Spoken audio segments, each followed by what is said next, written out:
Shalom Israel, Shalom, Shalom. Brother Naquam, watching for Israel, coming back at you with these precepts. And another cold cut, giving, of course, our honor and glory to Yahweh, by Shema Mashiach, Kwamalak Yahushua. Double honor to the elect elders of the house of David, that's been in this truth for decades and decades, patiently waiting for the second coming of Yahushua. A hearty shalom to you mighty men that go out there and labor, and do the work of the Most High, presenting your body as a living sacrifice, and doing all things for the elect's sake, pushing this truth and magnifying the ministry. Shalom, shalom. Shalom to all of the men that may not be out there as of yet on the highways and byways, but they're working on it. They're getting built up in the spirit. They're praying, fasting, studying, being diligent, and keeping the law, statutes, and commandments in the last days. The topic of this cold cut is 2 Corinthians chapter 12 and the pleasure of our infirmities. Right? So again, this is 2 Corinthians chapter 12, where I'll just simply title it the pleasure of our infirmities. Right? So I want to dive into this chapter. Now, when you're going into 2 Corinthians chapter 12, it's a literal following of what was stated in 2 Corinthians chapter 11. Now, I'm not going to read this whole chapter in 2 Corinthians chapter 11, but you'll read the fact that you had men that went up into the church of Corinth that were false apostles, false prophets, false teachers, right? Now, these men that went up there that were false apostles and false teachers, you had the church of Corinth glorifying these men. Like I said, you can read this whole chapter on your own. I'm not going to read it for sake of time. But Paul, he had to let that church of Corinth know how much better of an apostle that he was, more than these false men that they were glorifying. And when he did that, he pretty much glorified himself, but he also had to let them know why he had to do that. And what he doesn't really glory in is how much of a better apostle he is, but what he really glories in is what we're about to read about in 2 Corinthians chapter 12, right? So this is 2 Corinthians chapter 12 and 1. It reads, "It is expedient for me doubtless to glory. I will come to visions and revelations of the Lord." Right? Meaning, look, I'm not going to sit there and brag and boast about my works, but I will tell you about something that happened to me. I'm going to tell you about this revelation. I'm going to let you know something that you may not have known. That's what Paul is telling the church of Corinth. He says, "It's not expedient for me doubtless to glory." A lot of brothers want to glory. They boast about their works, how long they've been in the truth, how many precepts they have memorized, charitable works that they have done. So that's not expedient. So Paul is about to let you know, if you are going to boast about anything, he's going to let you know what's going on. Verse 2. "I knew a man in Hamashiach above 14 years ago, whether in the body I cannot tell, or whether out of the body I cannot tell, the Most High knoweth. Such an one caught up to the third heaven." Now this man in Hamashiach that he's speaking about is a reference to himself. Right? This is a reference to himself. And he said, I didn't know if this thing literally happened, or if this thing is what you call an outer body experience, or this is some trance that the Most High put me in. But I do remember there was a man that went up into the third heaven about 14 years ago, if I'm not mistaken. Right? Kind of says above 14 years ago, rather in the body I cannot tell, or rather out of the body I could not tell, the Most High knoweth. Such a one caught up to the third heaven. Now the third heaven is where the Most High dwells at. Right? Let's go to the book of Luke chapter 23. You have three heavens. This is Luke chapter 23. And I'll read verse Salakia. Luke 23 and 42. "And he said unto Yahushua, Lord, remember me when thou comest into thy kingdom." Right? Remember me when you ascend up into the heaven, and when the kingdom of heaven is established. And Yahushua said unto him, "Verily I say unto thee, today thou shalt be with me in paradise." So we told him straight up, today's today, you're going to be up there in paradise. Paradise is the third heaven, right, where the Most High dwells at. Right, when you go into this word, into the Greek, right, let's go into this word paradise. So the Lord said, this is where the Most High sent his son after his death, right, and resurrection. All right, so paradise, it reads, they're saying Eden, but we know it's not Eden, right? Let's play it in the Greek. Strong's G 3857, Paradisos. paradises. Right, you see that? But we know that it's not an earthly paradise. Right? It says the upper, here's the definition you want. A lot of these definitions in the blue letter, they have about 4 to 5 of them. But here's the definition you want for paradise. This is what Paul went up to. Paul got stoned and actually went up into the third heaven. Right? The upper regions of the heavens. According to the early church fathers, the paradise in which our first parents dwelt before the fall still exists, neither on the earth or in the heavens, but above and beyond the world. Yeah, meaning what the world may call like the fourth dimension, the unknown world, right? You can't travel there. There's no GPS. You can't take a spaceship there. You're not getting past the firmament. You're not getting out and about this place, right? The Lord has man to dwell on the earth. Let me get that in Psalms chapter 116. You can't leave and just go up to this place on your own, right? You even got the so-called white man claiming to go to other planets and all types of madness, man. Right? This is the book of Psalms chapter 115 and 16. The heaven, even the heavens, are the Lord, but the earth hath he given to the children of men.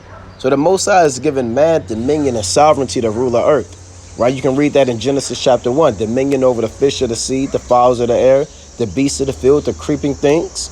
Right, to rule the earth after the image of Yahweh Yahushua. But the apostle Paul was caught up and left the earth and went up to not the first heaven, which is the firmament. That's the first heaven that you know. Right, the firmament. Right, that divides the waters from the waters. Right, let me go into that real quick. This is Genesis. I'm not going to go real in depth in the creation, but I will go into that for the sake of the lesson, right? This is the book of Genesis, chapter 1, and verse, I'll read 6 through 8. And the Most High said, let there be a firmament in the midst of the waters, and let it divide the waters from the waters. So you have waters above the firmament, and you have waters below the firmament. You have your oceans, you have your seas, rivers, creeks, whatever the case may be. And above this firmament, you also have elements, and you have the waters as well.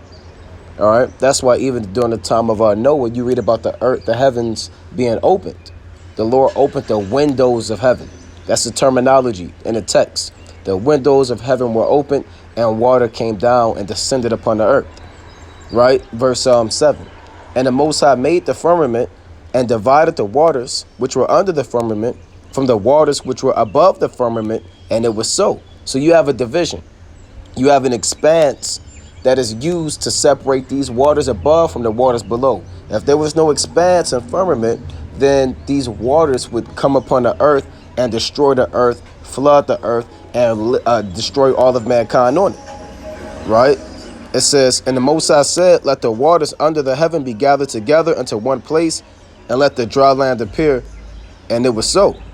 Right? So again, dealing with this first heaven, that is called the firmament. Right? Let me get that real quick. Verse 8. That's what I want. And the Most High, which really the Allahim, the powers, Yahweh Shine the angels, called the firmament heaven. And the evening and the morning were the second day. Right? And this word heaven, when you look it up in the Hebrew, is really, it means the waters. Or pertaining to the waters, which is Shemayim. Right? Shemayim means pertaining to the waters. All right, let me get that in the Hebrew. So this is the first heaven. Paul went beyond the first heaven. All right, let's go to this. Salakia. Right? Now you see it. This is really Shemayim, right? Meaning pertaining to the waters. Now let's see. What they have? Heaven, sky. Now they kind of going off right here. Because this word Mayim, right? It really means, like I said, Mayim is waters. Right, but it's Shemayim, which means like about the waters, or you would simply say pertaining to the waters. All right, so that's what this word actually means. Right, they're not, you know, sometimes they really don't know what's going on. Right, let me get another precept on that. Right, about these waters above the firmament. Let's go to Psalms chapter 1. See, I have in Salakia. Let's go to Psalms chapter 148. Right, so we're dealing with the first heaven right now. A lot of brothers don't know about that. A lot of brothers just think it's one heaven. Psalms chapter 148. And they don't tell you that in Christianity. right? You got a lot of these Christians. I know they say Michael Jackson, he's smiling down from heaven, right? He's smiling down at my son's basketball game, right? Aretha Franklin, right? Aretha Franklin, she's up in heaven. She's next to Biggie and Tupac and Martin Luther King and JFK and Nipsey Hussle, and they're at they're watching your nephew's graduation, man. No, the Lord is not dealing with that. These so-called Christians that are claiming that their loved ones have went up into heaven. What heaven? Right? Which one are you talking about? Are you talking about they sitting on top of the firmament? Are you talking about the second heaven? Are you talking about the third heaven? What's going on? Psalm chapter 148 and 4. Praise him, ye heavens of heavens, and ye waters that be above the heavens. Let them praise the name of Yahweh, for he commanded, and they were created. See that? So you have these waters actually above the sky. That's why you can't crack that firmament. These waters above the sky are the second heaven. So we talked about the first heaven, which is the firmament, which is strong like a molten looking glass. All right, let me get that in Job 36. Then you have the second heaven, which are the waters above that. Right? This is the book of Job. Slacky, I want Job chapter 37 and verse 18. Hast thou with him spread out the sky, which is strong, and as a molten looking glass. So the sky is strong. You can't just go through the sky and float through it. It's like a molten looking glass, man. Right? Like if people were animated inside of a snow globe and they could live, they can't just crack that snow globe. Right? If you cut that globe in half, right, they can't just crack that thing, man. It's molten, right? It's created by the author of beauty, Yahweh Yahweh Shah. All right? So Paul went beyond the first heaven. He passed the second heaven where the waters are, right? And then you have the third heaven, which is where the Most High dwells at, which the Lord calls paradise. So let's see what happened up in paradise, right? And if I'll do another lesson on the creation, Most High willing, and I'll go more in depth into that, right? But let's go back to 2 Corinthians chapter 12 and 2. I knew a man in Hamashiach about 14 years ago, whether in the body I cannot tell, or rather out of the body I cannot tell, the Most High knoweth. Such a one caught up to the third heaven. And I knew such a man, whether in the body or out of the body I cannot tell, the Most High knoweth. Meaning he was in a trance, or this was an outer body experience. He really doesn't know. Only the Most High knows. Right? And there's accounts of that now. People talk about having outer body experiences. People talk about being stuck in a trance. The Most High gives men visions and all types of different abnormalities, man, according to the world, right? Verse 4, how that he was caught up into paradise, like we read that in Luke chapter 23, and heard unspeakable words, which it is not lawful for a man to utter, right? Meaning the things that he saw up there in the third heaven, there is no words on the earth that can literally describe what's up there in the heavens. Right? You can't frame your tongue to utter these things. Right? Which is hard to comprehend, but that's what Paul is letting you know. Of such a one will I glory, yet of myself I will not glory, but in mine infirmities. For though I would desire to glory, I shall not be a fool. For I will say the truth. But now I forbear, lest any man should think of me above that which he seeth me to be, or that he heareth of me. So Paul said, look, I'm not going to go into this deep revelation and all these things I saw, or otherwise y'all will put me on a level of Yahweh Shai. And a lot of these brothers was doing that, man. Well, a lot of these brothers in Corinth, Galatia, Thessalonica, they put Paul like on a Hamashiach type level. Well, Yahweh Shai had to remind the church of Corinth that, look, hey, was Paul crucified for you? Right? Let me get this real quick. 1 Corinthians chapter 3. And let's see where I want to start. All right, 1 Corinthians chapter 3 and 4. For while one saith, I am of Paul, and another, I am of Apollos, are ye not carnal? Who then is Paul and who is Apollos? Apollos, but ministers by whom ye believed, even as the Lord gave to every man. So he's letting you know, you have these brothers saying, I come from Paul. Paul's my top teacher. He's great. He's the greatest of all time. Then you had other men said, no, Apollos is my teacher. He's the greatest. I know him. He taught me. Like brothers, I'm part of this camp. My camp got 100% truth. Or my camp is the original One West. Or my camp we start. Nah, it ain't about that. Right? These are ministers sent by Yahweh Shah. Right? The Most High gets all the honor and glory. These men are laborers in the vineyard. Right? They may be elders, but they're still laborers in the vineyard. That's the point. So Paul had to constantly remind the church of Corinth that do not, what they say in the word, don't gas them up. Right? So let's go back to 2 Corinthians chapter 12. Right? It says 12 and 6. For though I would desire to glory, I shall not be a fool. For I will say the truth, but now I forbear, lest any man should think of me above that which he seeth me to be, or that he heareth of me. And lest I should be exalted above measure through the abundance of the revelations, there was given to me a thorn in the flesh, the messenger of Satan to buffet me, lest I should be exalted above measure. So in order for the Most High to humble Paul, the Most High sent the demon on Paul. Now you may say, well, I don't see that. Why would the Lord do that to Paul? Hold on, brother. The Lord did that so not only Paul is humbled, but the men do not have the ability to put Paul on the level of Hamashiach Yahushua. Right? You got to remember, Paul knew all mysteries. Right? He knew all them secrets. Let me get this real quick. So I can bear with me.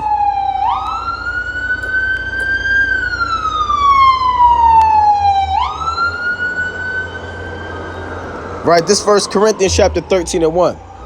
Though I speak with the tongues of men and of angels and have not charity, I am become a sounding brass and a tinkling cymbal, or a tinkling cymbal, Salakia. So Paul knew all language. He can go to the Latin, the Greek, the Hebrew, certain dialects of the Greek. And though I have the gift of prophecy and understand all mysteries and all knowledge, and though I have all faith so that I can remove mountains and have not charity, I am nothing. See that? So he knew all mysteries. He knew all knowledge. He could speak all these languages. So the Most High was working with the Apostle Paul on a very high level. But that can go to a brother's head, man. A lot of brothers, they learn a few precepts and they feel as though they're the number one Israelite and the top master teacher created in the creation, man. Like the Lord said in 1 Corinthians chapter 8 and 1, it reads, now as touching things offered unto idols, we know that we all have knowledge. Knowledge puffeth up, but charity edifieth. And if any man think that he knoweth anything, he knoweth nothing yet as he ought to know. So even the Apostle Paul knew, and we've seen this time in and time out, that knowledge will puff a brother up, man. A brother, he may not have known much. A brother probably never graduated high school. Brother probably don't know his left hand from his right hand. Now he get a little bit of knowledge from the Most High, and now he get proud. Right? Well, this knowledge is really supposed to humble you. But to a lot of brothers, they take this knowledge and it goes to their head. They're trying to confound brothers. They're trying to sound the deepest. They want to go and try to profess everything that they have learned and be some top master teacher and isolate themselves and get into these books and find themselves going down a swift path to destruction, right? And reprobatism, right? That's a word we making up, right? Being a reprobate, man. So the Apostle Paul, he had all of this abundance of revelations, but the Lord sent the Spirit on him to humble him, to let him know, guess what? You just a man at the end of the day. Right? Let's go back to that. Right? 2 Corinthians chapter 12 and 7. And lest I should be exalted above measure, Salakia, there was given to me a thorn in the flesh, the messenger of Satan to buffet me, lest I should be exalted above measure. Right? So the Apostle Paul had the messenger of Satan to buffet him. Now we know Satan is the top demon on the left-hand side. He's an angel, but we know, he's a demon, right? On the left-hand side. Who are his messengers? Smaller demons, right? The Lord tell you in James chapter 2 and 19, you have many devils, right? Which are demons. James 2:19, thou believest that there is one God, thou doest well. The devils also believe and tremble. So there is more than one devil, meaning more than one demon. You have many demons. You have many spirits that dwell up there in the third heaven, right? And one of these spirits is not telling you which one, what demon it was, right? You can't go get it. It's a mystery. But one of these demons, rather, it's a lust spirit, a spirit that reminded Paul how he used to murder the apostles, a spirit that made him feel unworthy. It could have been a spirit of anything, man. It's not really mentioned, right? What Paul actually struggled with. This 2 Corinthians chapter 18 to show you about these spirits that the Most High will send on men that dwell in the third heaven. 2 Chronicles chapter 18. And he said, therefore hear the word of the Lord. I saw the Lord sitting upon his throne, and all the host of heaven standing on his right hand and on his left. And the Lord said, who shall entice Ahab, king of Israel, that he may go up and fall at Ramoth Gilead? And one spake, saying after this manner, and another saying after that manner. So the Lord is talking to all of the angels. He said, I want this king to die at this place, Ramoth Gilead. What ideas do you have to cause this man to die? Now, the Lord don't have to have a counsel, but this is written for our learning. We should pattern ourselves as men of the Lord after how the Most High patterns himself in the third heavens. Thy will be done in heaven as it is on earth. The will of the Most High is to deal with counsel. Our will on the earth through reading these accounts is to deal with counsel and the multitude of counselors, right? So the point of the matter is that you have spirits that are being asked by the Heavenly Father, what do you think is the best way to get this wicked man to die? And it says, and one spake saying after this manner, and another saying after that manner. Meaning one angel had an idea, and another angel had an idea, right? Then came there forth out a spirit and stood before the Lord, and said, I will entice him. And the Lord said unto him, wherewith? So you had this demon that said, I'm going to entice this man. Now the Lord didn't check this demon and say, look, go to hell, right? Or that's bad. Why did you say that? Right? You're going off, right? Michael, get him out of here. No, he said, well, how are you going to entice him? And he said, I will go out and be a lying spirit in the mouth of all his prophets. And the Lord said, thou shalt entice him, and thou shalt also prevail. Go out and do even so. Now therefore, behold, the Lord hath put a lying spirit in the mouth of these thy prophets, and the Lord hath spoken evil against thee. Right? So the Lord can have a man be inflamed with an evil spirit. He don't know that he got it on him. Right? But the Lord sent it down. So that's what the Lord did to the Apostle Paul. The Lord sent the evil spirit down to buffet him. Let's go back to that. Right? Now when it says buffet in 2 Corinthians chapter 12:7, that word buffet means to beat up, man. When you look it up in the Greek, it means to beat up, to wound, to cause harm. So you had a demon that was plaguing the Apostle Paul, and Paul is letting the church of Corinth know, hey, look, I'm a man just like you. Right? I'm not going to glory about the revelations and the mysteries that I was given me, but I will tell you about the pain and the suffering and the demons that I'm battling, and I'm going to show you why I glory in that, because these demons that I'm battling, this pain, this infirmity, a man may not like it. A man may have his head down. A man may be weak-hearted and discouraged, but a man of the Lord, he's going to look at these things that the Most High is putting upon him, take it, absorb it, and learn from it to build him up through experience coming out of tribulation. Right? Like the Lord said in Sirach chapter 2, acceptable men are born through the furnace of adversity, paraphrasing. Right? For Sirach chapter 2 and 5. For gold is tried in the fire, and acceptable men in the furnace of adversity. So you should glory that you're going through the furnace. A lot of brothers, they catching hell. Oh man, what do? I'm getting fired from my job. I don't have any money in my pocket.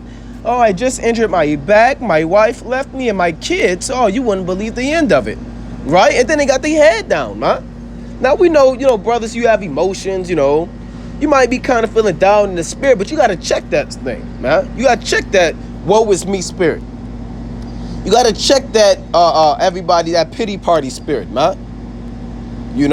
It's easy to feel like that, right? That's a true lack of wisdom, right? Because even the Lord said in Ecclesiastes chapter 1 that when you come into this thing, right, you're going to increase in sorrow and increase in grief, man. Right? This Ecclesiastes chapter 1 and 18. For in much wisdom is much grief, and he that increaseth knowledge increaseth sorrow.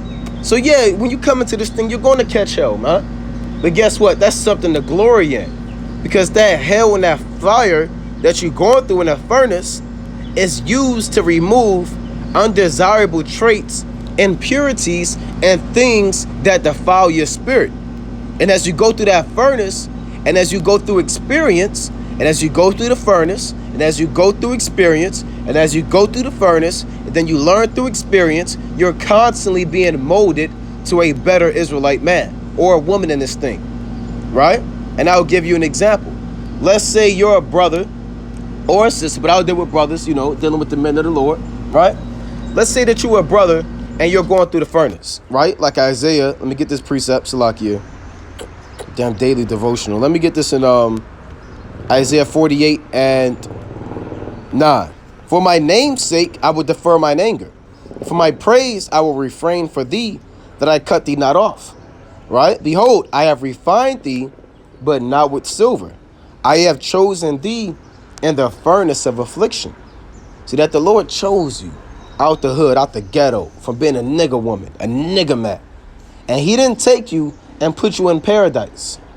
He didn't take you and give you a throne. How come the Lord didn't take you and give you a crown? Immediately, right? How come the Most High didn't give you all white robes and palms in your hands? Immediately. How come the Most High didn't designate your allotted land and the kingdom of heaven and just put you in the wilderness by yourself? Why haven't these things happened to us? I thought coming to this truth and finding out this knowledge would be something that would allow us to just automatically, with a snap of the fingers and the damn click of the heels, enter into the kingdom. Hey, but these things aren't so. Why do you think the Most High didn't take the children of Israel out of captivity 4,000 years ago with Moses and put them right in the kingdom? It's to prove them. You understand? Let me get that through Deuteronomy 8. That they can learn through experience, not to murmur, not to rebel, not to scoff, not to blaspheme. So men in that generation upcoming may know, look, this is what happens when you rebel against the word of the Most High. This is what happens when you murmur and scoff against the Most High. So that purifies the nation. That builds up the nation. So now we know right from wrong. You understand? It may seem like it's hell at first. You in the damn wilderness, you ain't nothing to eat or drink, but that's to prove you. You understand? So now when the Most High start dealing with you, you know not to do those previous actions again. So when you're going through hell and you're going through the furnace, it's to build you up. Right? Let's get this in Deuteronomy. Slacky, I want to get this real quick in Deuteronomy chapter 8 at 1.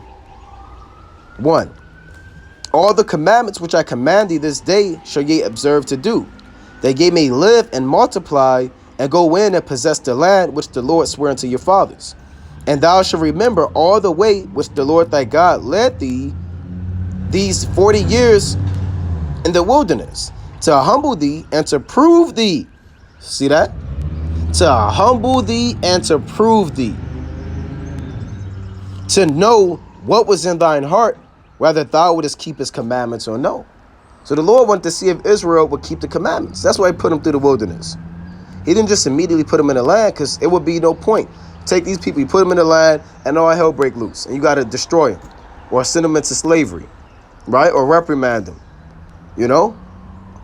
So the point is, when you're going through the furnace and you're going through the fire, it's to prove you, it's to try you, it's to make you better. All right? So then once the Most High take you out of that situation, if he decides to, it builds up your faith. It builds up your spirit. It's chastisement. And that's what Paul is going through. Paul is going through what we go through all the time. what we're experiencing every day. And we're all catching some form of hell, or you should be, you know. Yahushua got, the Spirit led Yahushua into the wilderness to be tempted 40 days, right? So let's go back to this. I don't want this to be too long, right? Let's go back to 2 Corinthians chapter 12. I'll read 7 one more time, right? 2 Corinthians chapter 12 and 7.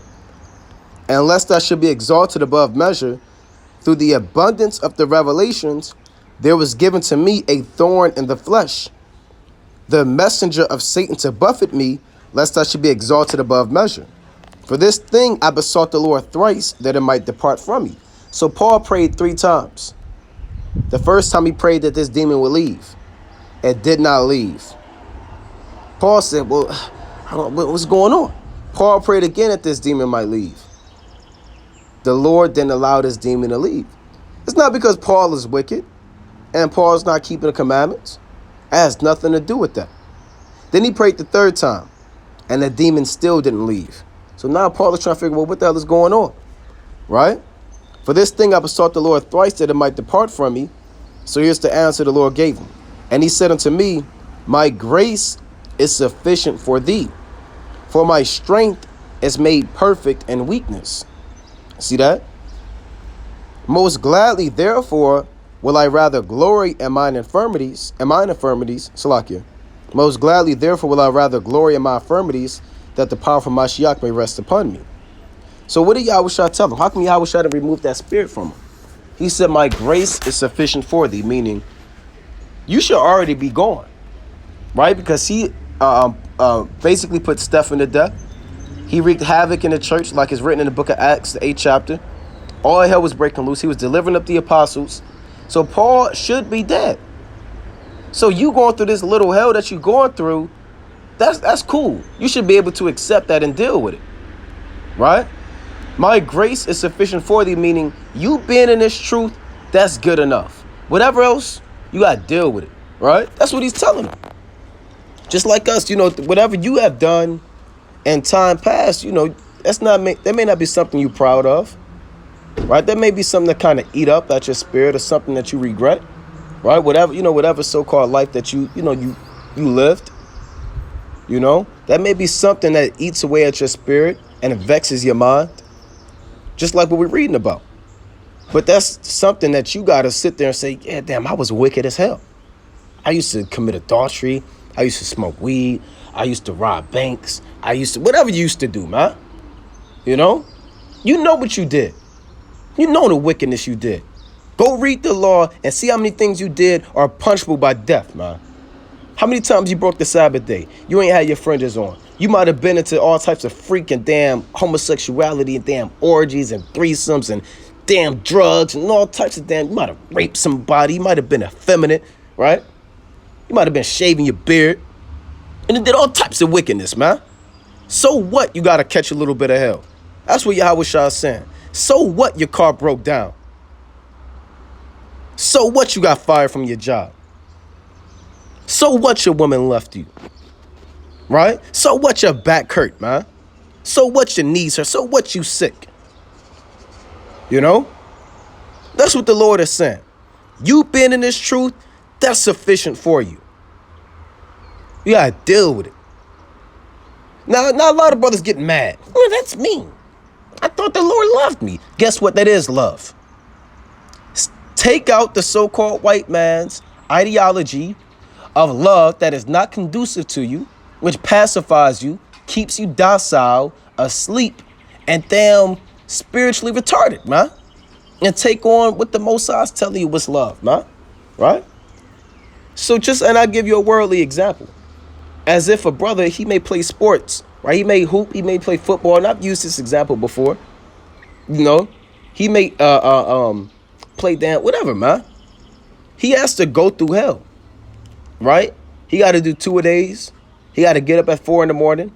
He got to stay late. He got to do all of that, man. Guess what? He got to deal with it.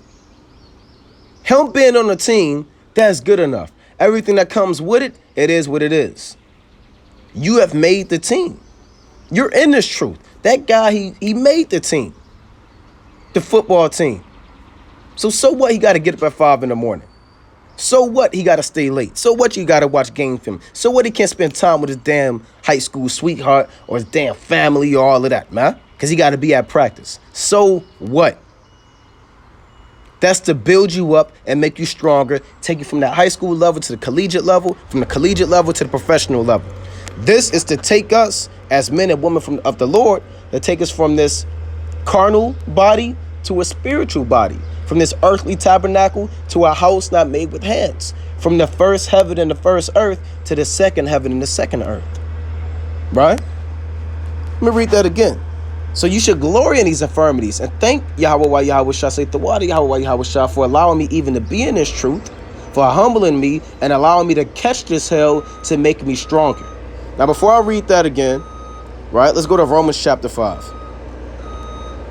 Right? And we're all catching some type of hell. Women catch hell in marriages, right? Husbands, you catch hell in marriages, your children, and, you know, whatever the case, your co-workers getting at you, right? Romans chapter 5 and 3. And not only so, but we glory in tribulations also, knowing that tribulation worketh patience, and patience experience, and experience hope. So that's why we glory in tribulations, man. Like when you play sports, I'll use that example again. Right? You glory in that. People that are, what's what I'm looking for? Actors, right? They got to constantly do these rehearsals. Constantly, man. They got to get up. They say cut. The director don't like it. Hey, somebody mess up, and they got to keep going over. But those true professionals, they smile. They don't get mad because they know, okay, this is going to get us perfect. All these rehearsals is going to get us perfect. Right? All these 2-a-days, 3-a-days, all is to perfect us. All praises to Yahweh Yahweh Shah, that I'm catching hell to build me up.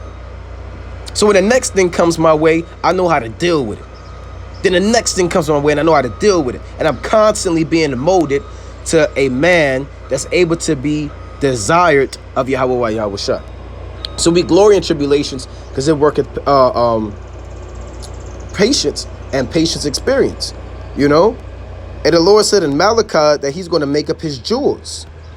See if I can get that. And Malachi, I have to find that precept. I can't think of it right now. I believe it's in Malachi, this chapter. All right, Salaki, I'll have to find it. Bear with me.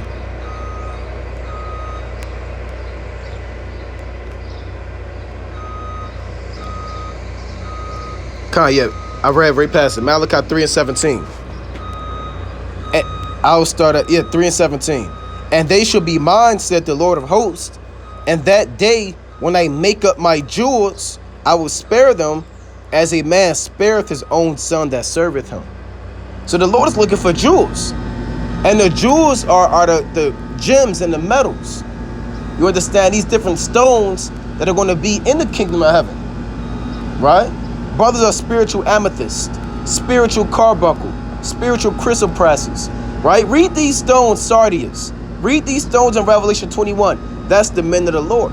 Those are literal stones too, but we're also these jewels that are going to be the glory of the kingdom of heaven, you know? Because the kingdom of heaven is within us.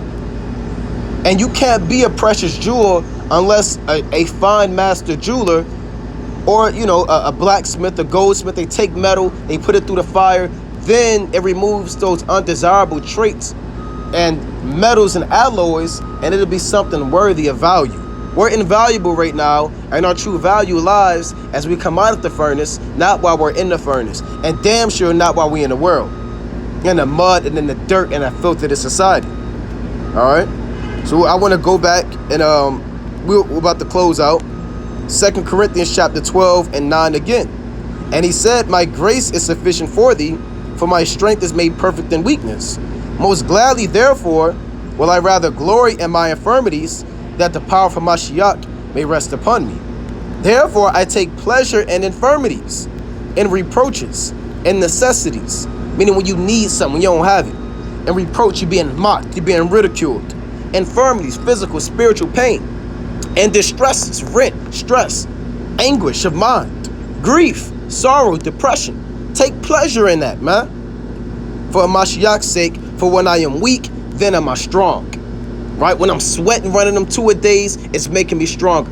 When I gotta get up at 3 in the morning, it's making me better.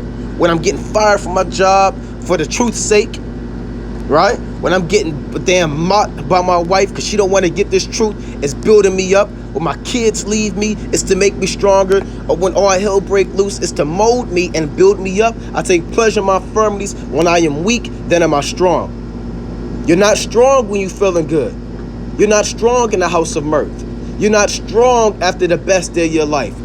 True men are born in adversity, and they're strongest at their weakest point, because that's what's going to make you and break you and mold you. With that, Brother Naquam, Watchman for Israel, coming back at you with these precepts and another cold cut, giving, of course, all honor and glory to Yahweh by Shema Mashiach, Kwam Yeshala.